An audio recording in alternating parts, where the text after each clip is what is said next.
মাঘের শেষ রাত গ্রাম শ্মশানের পাশে একা বসে হুক্কা টানছিল বৃদ্ধ হাফিজ।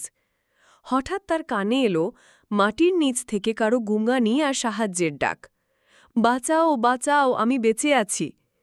প্রথমে সে ভেবেছিল কল্পনা করছে, কিন্তু ডাকটা বারবার আসছে একই কবর থেকে, যেটা মাত্র দুপুরে খোঁড়া হয়েছিল। হাফিজ ভয়ে থরথর করে কাঁপতে কাঁপতে গ্রাম থেকে দুজনকে নিয়ে এলো, আর তিনজনে মিলে কবর খুঁড়তে লাগল। মাটি সরাতেই দেখা গেল কাপড়ে মোড়ানো লাশ নড়ছে। তারা কাপড় ছিঁড়তেই মুখটা দেখা গেল, কিন্তু সেটা গ্রামের কোনো মানুষের মুখ নয়। চোখ দুটো গর্তের মতো ফাঁকা, মুখ এক ভালি হেসে আছে। হঠাৎ লাশটা ফিসফিস করে বলল, তুমি তো দরজা খুলে দিলে, এখন তোমার কবরও পাশে হবে।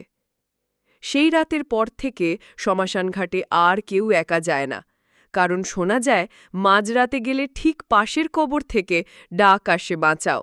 আর যে সাড়া দেয় তার কবরও পরদিন পাশে খুঁড়ে রাখা হয়।